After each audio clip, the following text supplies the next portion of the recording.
Ok, contexte. On est en 2022, j'ai un taf qui est assez sympa et assez épanouissant, mais qui, depuis certains événements, est carrément devenu ultra pesant. Donc, comme beaucoup de gens, je me suis posé cette question. Qu'est-ce que je fais de ma vie? J'aime la plongée, ce serait sympa de bosser dans ce milieu, je commence donc à en faire, et un jour je connecte 3 neurones et je me souviens de quelque chose. Moi, petit, à 7 ans, dans une mer chaude abritant un aquarium taille océan à l'autre bout du monde. Ce souvenir, il a lieu en Nouvelle-Calédonie. Je réfléchis un peu, je finis par prendre mes billets et je me prépare à embarquer dans une aventure qui, à la base, devait durer 6 mois et qui durera un peu moins d'1 an. Je m'appelle Théo et voici le premier épisode qui raconte ce voyage.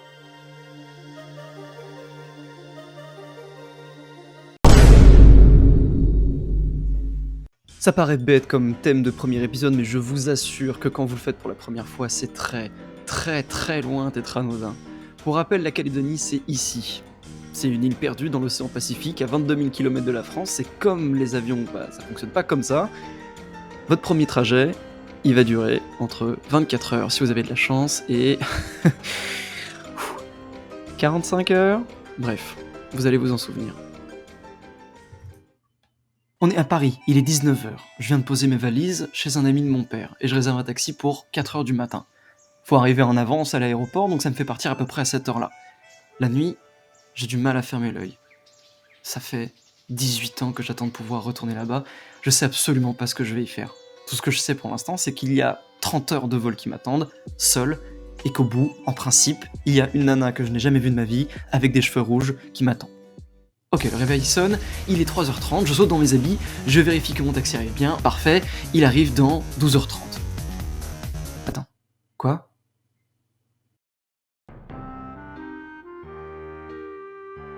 Quand j'ai réservé le taxi, pour une raison que j'ignore, l'application était réglée sur le système anglais. AM, matin, PM, après-midi. Évidemment, j'ai pris 4 PM, c'est-à-dire 16h. Ok, là tout de suite j'ai envie de pleurer, j'ai payé 1 200 € pour un avion que je vais rater, parce que j'ai été trop bête en réservant un taxi. Garde ton sang-froid, allez. Regarde les métros, il y en a pas à cette heure-là, les bus c'est pareil. Le pote de ma mère a pas de voiture non plus. Un autre taxi peut-être ? Oh, il y en a un de dispo. Allô ? Oui ? C'est bon pour vous ?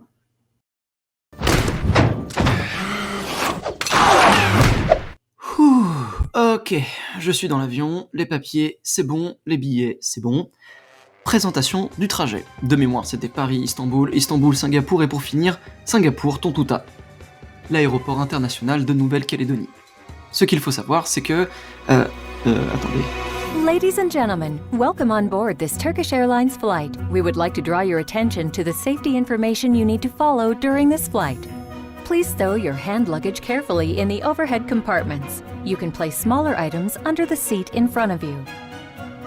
When the seatbelt sign is on, please fasten and adjust your seatbelt as shown. Je pense que pour tous ceux qui voyagent en avion, voilà votre moment préféré, la vidéo d'explication des consignes de sécurité. En vrai, j'aime bien faire attention à ça parce que ça te donne une petite idée du trajet que tu vas vivre. Bon, le reste du vol est pas hyper passionnant, c'est là que tu te dis que tu aurais aimé avoir un petit masque pour ne pas avoir à subir la lumière du film de ton voisin qui a visiblement décidé de regarder la trilogie du Seigneur des Anneaux en version longue, saturée. Tu te dis aussi que si tu avais pensé à prendre un casque de chantier anti-bruit, tu n'aurais pas non plus à supporter l'opéra des 3 enfants de la rangée d'à côté.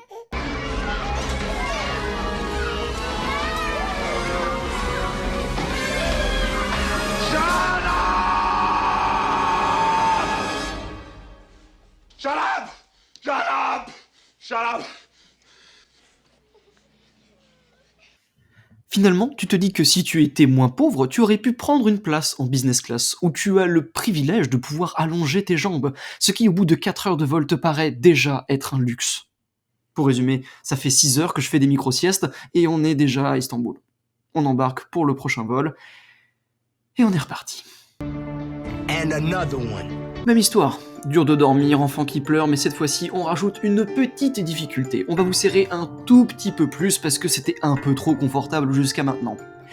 Finalement, on arrive au bout de 8 heures à Singapour, et là, Bon, déjà, l'aéroport est super cool. Il y a des jardins suspendus, c'est un peu la folie, il y a des tapis de velours partout, mais surtout, vous commencez à voir le début de la fin de votre voyage. Vous commencez à voir des gens en robe à fleurs. Et ça veut dire quoi? Ça veut dire que vous n'allez pas tarder à embarquer dans l'avion de la compagnie Air Calin. Bon, déjà rien que le nom. Et histoire de vous mettre bien dans l'ambiance, je vous ai parlé des vidéos d'explication des compagnies, regardez celle d'Air Calin. Mesdames et messieurs, bienvenue à bord de cet Airbus A330neo d'Air Calin. Veuillez s'il vous plaît nous accorder votre attention pour la présentation des consignes de sécurité.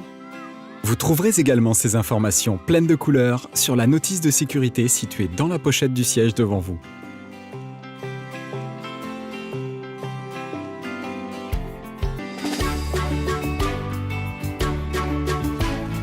Les ceintures de sécurité en classe économie et premium économie s'attachent et se détachent de cette façon.